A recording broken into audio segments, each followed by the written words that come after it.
there are a lot of reactions that have to happen inside our bodies in order for us to, like, exist. But these reactions, no matter how favorable they are, would be really, really, really, really hard to happen inside of the crazy environment inside of our bodies where there's so much stuff going on. That is, if we didn't have enzymes. So enzymes are biological catalysts. They're reaction speeder-uppers or mediators. More of what this means in a second.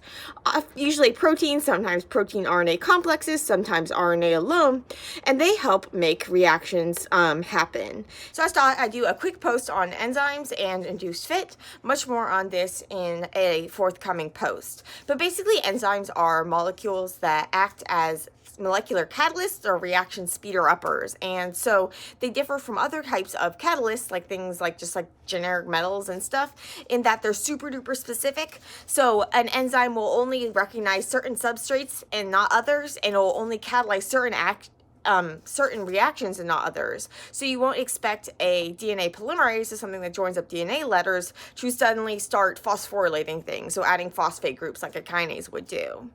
In addition to being super duper specific, enzymes have this property of being catalytically active, which means that they can be regenerated and do this over and over and over again. So at the end of the reaction, they are ready to do this all over again, and they don't get used up.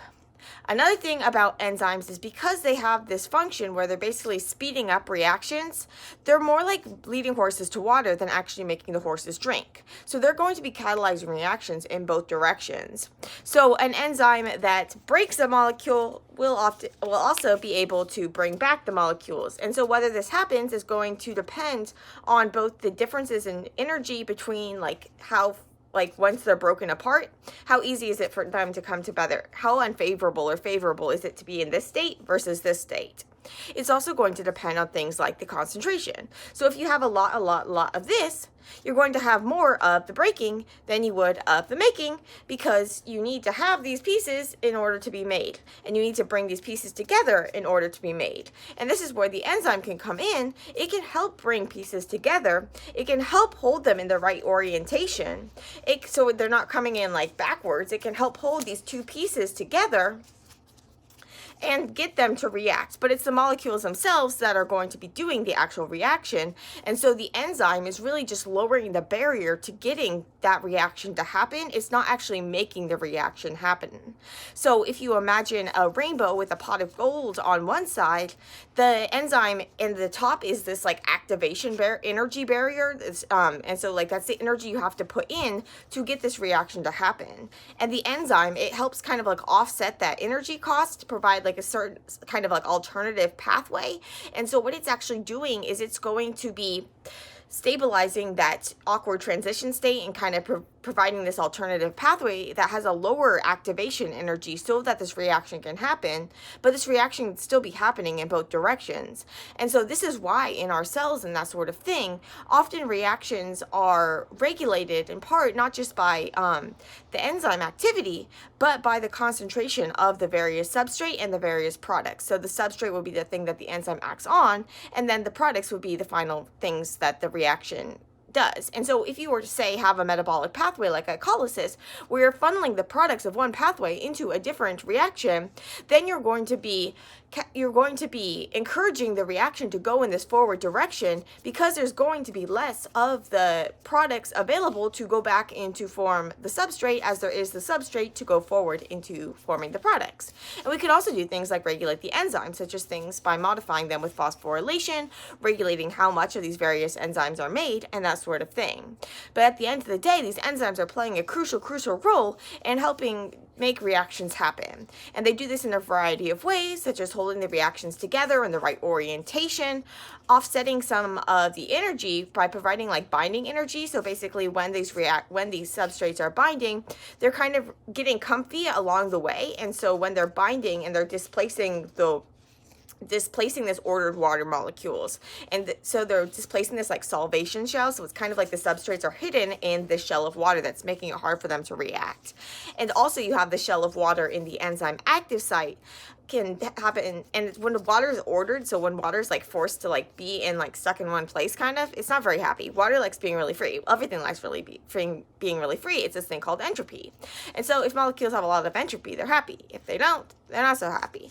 And so if you have molecules and they're floating all around, we need to be able to bring them together. And so enzymes have to kind of negative, like bad entropy in terms of the substrate molecules, but good entropy in terms of all that water that you're displacing, both in the active site and around the substrate, so these solvation shells. And when you're removing these water shells, then you're also making it easier for the enzymes to find one another and react. But you're getting this energy, this like binding energy. When you're binding, you're helping getting this entropy benefit as well as the benefits from actually having the binding and releasing little bursts of energy that are kind of then used to help make a reaction happen and to help you get to that transition state and get past the transition state. And this transition state is like this tipping point. You can see enzymes explained in terms of like a so-called lock and key model, where basically the enzyme has like a site that perfectly matches the shape of its substrate. This is not quite accurate. Instead, the enzyme's active site typically matches the transition state of the substrate of the reaction. So basically, like that most uncomfy point is what the enzyme kind of stabilizes, and it's able to help stabilize this uncomfy point to make it easier to get to and to make it therefore easier for the reaction to happen. And typically when the binding occurs, it's through this induced fit. So instead of matching perfectly, the enzyme kind of matches mostly, and then kind of by getting to that most comfy position, making those little rearrangements to get most comfy, it's actually making it so that it is stabilizing what's least comfy. And so the enzyme is actually going to change shape around the substrate and help the substrate often kind of like change shape so that it is getting into that most optimal shape, that most optimal orientation to actually have the reaction occur. So typically the enzyme is stabilizing this transition state through this like induced fit mechanism, where it's actually kind of changing shape as it binds and when it binds. And this is going to help you stabilize some sort of like awkward transition state. Because the enzyme is basically, you have this induced fit where you're not actually mimicking the exact substrate shape, this has important implications for things like drug design.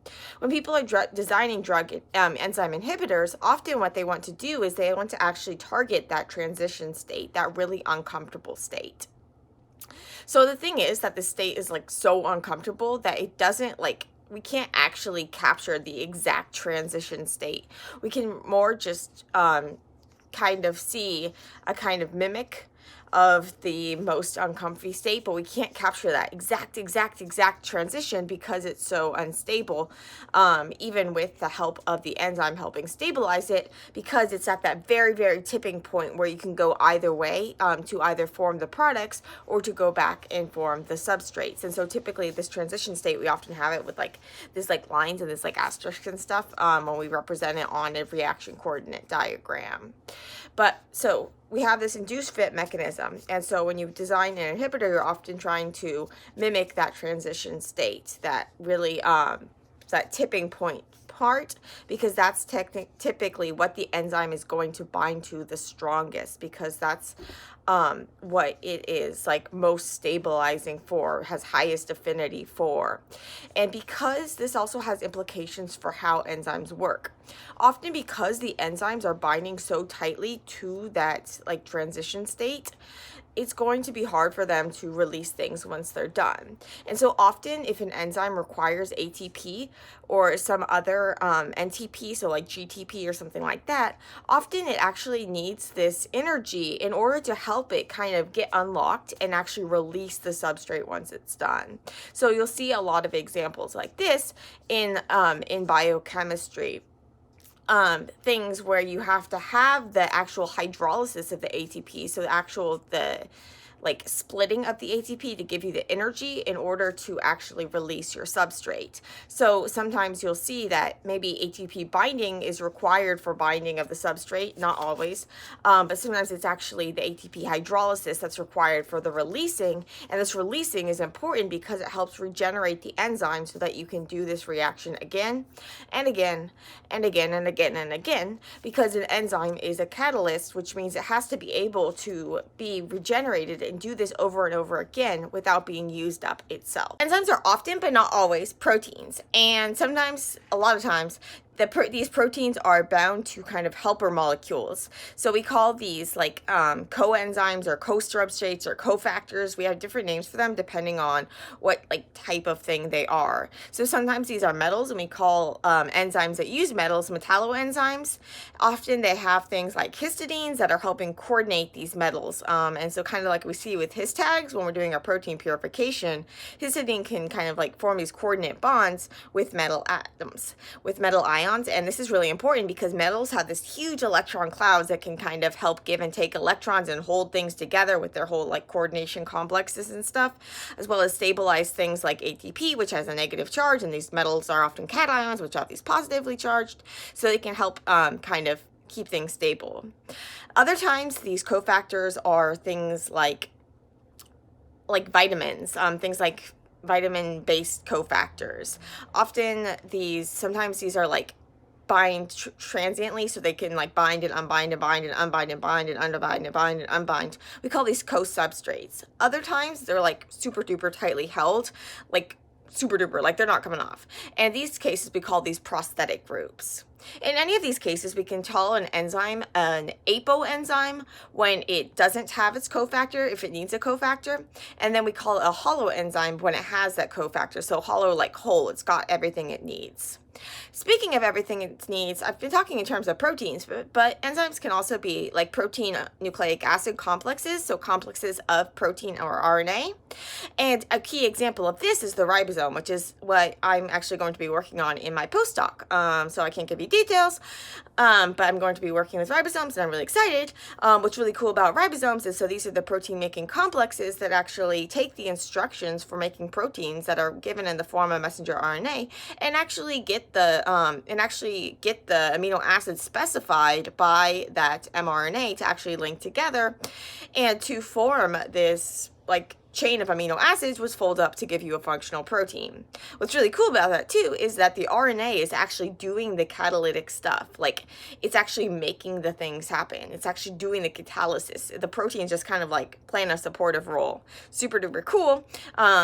And RNA is totally at the forefront of that. Speaking of which, RNA itself can be an enzyme by itself. So some enzymes are called ribozymes, and these are just RNA only. And so it's super duper cool, and it also helps kind of explain this idea of how life could arise from RNA, this whole like RNA world hypothesis, where RNA is actually able to catalyze reactions on its own. And so that's thought that that's a key way that you could have life evolve from an RNA-based world before proteins are even like there.